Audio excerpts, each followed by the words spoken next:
you haven't even had the courtesy to visit whilst developing all of these views about it. This idea that the lived experience has to triumph over everything else is not always correct. Should at least know what it is, what the territory is, what the situation is in the region. There's an irony to this, but let's skate over the irony. Krystal and Saagar of Breaking Points had Dave Smith on to talk about his recent Israel-Palestine debate with Douglas Murray on Joe Rogan's program. And they kick off with a really entertaining montage of Douglas Murray sort of debating himself, Douglas Murray, from a different clip, where he makes this sort of personal experience argument on the one hand, and then argues against the validity of using the personal experience argument on the other. And that's pretty good stuff, and speaks for itself very elegantly. So let's watch this together. I'll have some opinions, and then I want to know what you think in the comments, but let's get into it. Joining us now is Dave Smith. He's hot off of a major debate, roiled the internet, host of the Part of the Problem podcast, and more importantly, a good friend. It's good to see you, Dave. Thanks for joining us, man. Good to see you too, man. Thank you both for having me back on. Absolutely. Yeah, our pleasure. I mean, Dave, look, we're preaching to each other, but it's still satisfying, and we need to sit here and revel a little bit in some of the fallout from your Douglas Murray debate. I mean, I think there were many parts of it, the quote-unquote expert concern trolling from Douglas. There was the general pomposity. But I mean, what really struck a nerve and what the pro-Israel folks really hung on to and how you allegedly were destroyed was you've never been to Israel, a very lived experience argument. And so Will wanted you to respond to a clip that I know you've surfaced and have seen of Douglas Murray talking about lived experience to you, but then previously shouting down the idea of lived experience as legitimate. Let's take a listen. We're going to get your reaction. Have you been to the crossing points? I really resent that form of argumentation. When were you last there at all? Sure. I really resent it. You should at least do the courtesy of visiting it. This is not an attractive invitation. I think it's a good idea to see stuff, particularly if you spend a career talking about something. I have the right to talk about whatever the hell I want. And no one's going to stop me or try to intimidate me. And I think that if I said to somebody else the other way around, it would be equally reprehensible. I have a journalistic rule of trying never to talk about a country, even in passing, unless I've at least been there. If I said, shut up, you have no right to criticize anything that Douglas Murray says because... Hang on, you're talking about crossing points. And not only have you never been to a crossing point in either Egypt or in Israel, but you've never even been to the region. Okay, it's not an exact comparison, but seriously, is that a reasonable form of argument? No. In that case, nobody can talk about anything. We might as well pack up, go home, and isolate ourselves. If you're insisting that you're an expert of some kind, or not claiming you're an expert, but still talking about it, if you've never seen any of this going on. I mean, there are some people who've written about the Holocaust who didn't experience the Holocaust and have written about it better than people who did. But that is a different matter from spending an awfully long amount of time talking about an issue in a region you haven't even had the courtesy to visit, whilst developing all of these views about it. This idea that the lived experience has to triumph over everything else is not always correct. Should at least know what it is, what the territory is, what the situation is in the region. There's an irony to this, but let's skate over the irony. Dave, I'm sorry to subject you to that again, but you gotta, I mean, what's it like, on the other side of nearly 3 hours of this and now seeing some of this past lived experience argumentation from him? Well, I wish that guy was there at the debate. He did a better job than I did. It's funny. So once I saw this, it's because I brought up, my first thing was like, oh, you never been to Nazi Germany, but you can still have an opinion about that. And then I was like, oh, he made the same point. He made it better than me. Yeah, yeah, exactly. A lot of people have written about it and explained it better than people who actually lived through it. I mean, look, it's the expert thing and the have you ever been to the region, like as I said on the show, I go, these are just non-arguments. Like objectively speaking, you don't win points in a debate for saying this. Like if you were to take the most generous interpretation of his point there, and which and it's not just the obvious logical fallacy that it is, like an appeal to authority, but if you were to take the most generous interpretation would be like, okay, it's important to know what you're talking about, and you can gain insights into something by traveling there and seeing it firsthand. Now, I wouldn't disagree with either of those claims, but the point is that then you got to demonstrate that. Like, okay, if you have a level of expertise that I don't have, and you have insights because you've been there that I don't have, then okay, let's have the debate. And that should show, I said the other day, it was kind of like, it was almost like if you're like a fighter, like you're a UFC fighter or something, and so you agree to fight someone else, and you're like at Madison Square Garden, the fight, you get introduced, you're about to fight, and like I put up my hands, like, okay, let's fight, and then the other guy puts his hands down and goes, I'm such a better fighter than you. I'm just so much better at fighting. You're not even really a fighter. Yeah. Like, you don't even count as a fighter. It's your shtick fighting, but it's like, so come show me, And then my shtick, it's just all these like, it became clear when I was there that Douglas Murray came to do anything but debate me. Yeah. Like in my mind, I was like, oh, we're going to debate Ukraine and Israel. And then it was like, oh, that's the opposite. And, I did resent, because on the whole topic of like being an expert, I do think it's important. And I think it's lost on some of like the casual viewers, because people will think, they'll be like, yeah, Dave's an expert on this. And I'm not.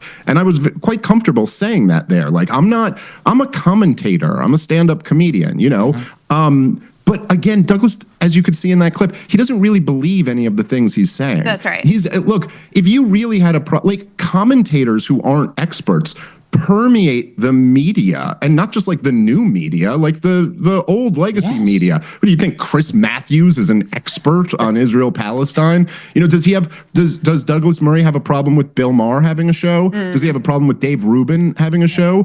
By the way, I'll put my expertise up against those guys any day. And so it's like, you don't really mean this. You don't really have an issue. He didn't have an issue with Coleman Hughes going on Rogan's show and talking about Israel. He's not an expert, and he got everything wrong when he was on there. His issue is that there's people who disagree with Israel coming on. Yeah. His issue isn't with the level of expertise of any of these people. Well, and I think it's actually quite revealing, in my opinion. Two things I want to say. Number one, what I find so troubling about that line of argumentation is, I'm a U.S. taxpayer. We're all U.S. taxpayers. Our money is going to fund this, I would consider, genocidal onslaught in Gaza. I don't get to have an opinion because I haven't been to the crossings. Like, get out of here with that. Like, be for real about what you're actually suggesting here. And it's actually a very common tactic. You hear it from a lot of people who describe themselves as like liberal Zionists. Well, it's complicated. You just don't understand. And it's a way to completely shut people down from engaging with this debate at all, because they feel like, oh, if I don't have a PhD in every in and out of this history, which you know much more about, and you have the mind to hold all those facts in your heads much more so than I do.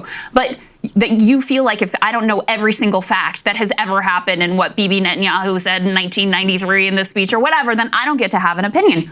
Wrong. This is a democracy. I get to have an opinion about my money going to drop these bombs on children and women and aid workers and hospitals and mosques and level this whole place and set up a situation where now Trump is like, we're going to take it over. So that's number one.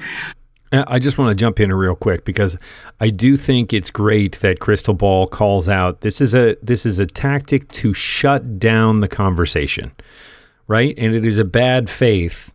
It's a bad faith tactic. And certainly a lot of people in this administration on the right use this frequently. I know it can be used on the left. Everybody can use it. It's designed to say, you don't know what you're talking about. We can't even have the conversation.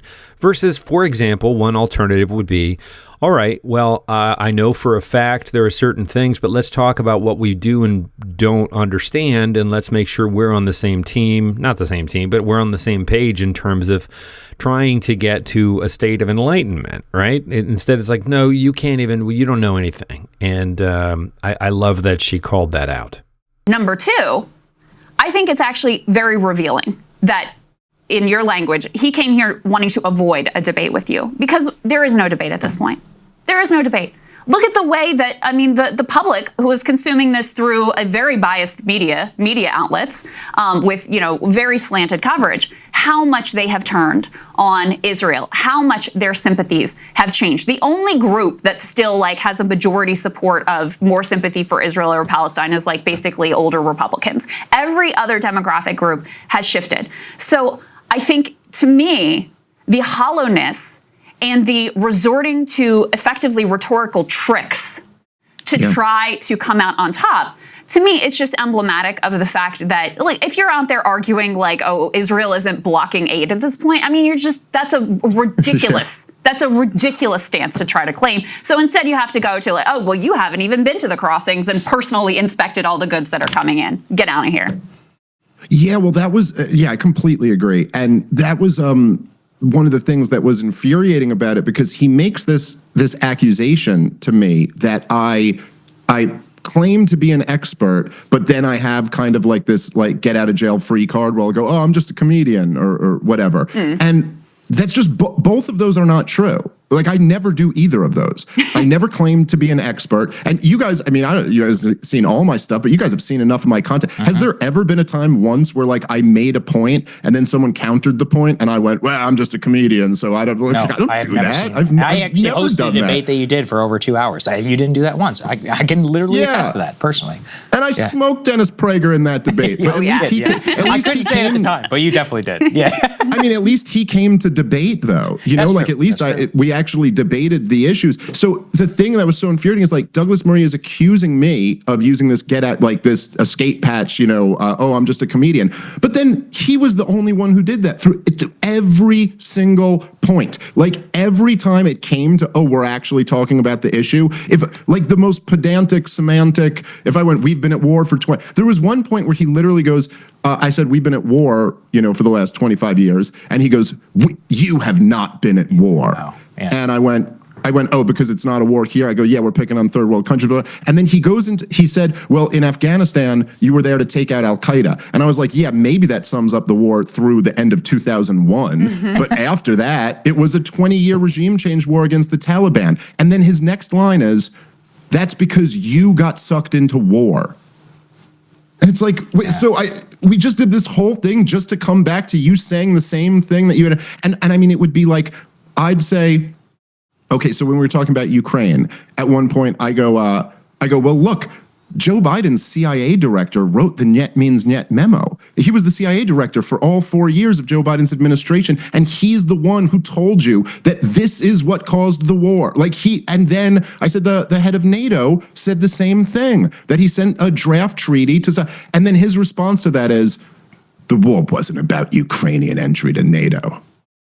And you're like, just objectively speaking, look, maybe there's a counter to my point there, but he didn't offer it. He just asserted it was. And then when I make the point about, when we were talking about the war in Libya, he goes, well, that was a humanitarian intervention. They thought he was going to go genocidal. And I was like, well, that's kind of interesting, because didn't four-star General Wesley Clark claim that he had already seen the plans 10 years earlier when no one was claiming he was about to go genocidal? Now, maybe there's a counter to that. Maybe there's an answer to well, yes, he did say that, but those plans were scrapped and then it really was a humanitarian.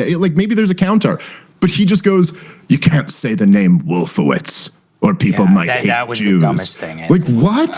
What is it? So to accuse me of hiding behind being a comedian when you're unwilling to debate any of the topics. And by the way, for the record, which I probably should have said at the time, but I would argue that, if he's going to say that, me pointing out that Paul Wolfowitz had these war plans is going to lead to anti-Semitism, I would say that saying you're not allowed to say that is going to lead to a lot more anti-Semitism.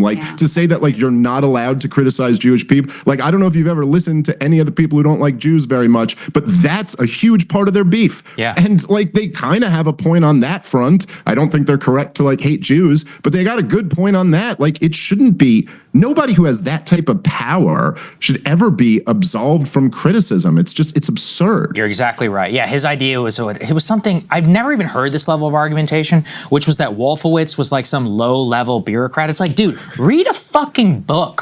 September 12th, 2001, he's at the table with George W. Bush, and he's the first guy to mention Iraq. This is a fact, but whatever. I don't even need to get more into that. It is important, though, for us to see where Douglas still has a lot of friends in power. Let's go ahead and put this one up there on the screen. Donald Trump, literally the day after your debate, truthed out.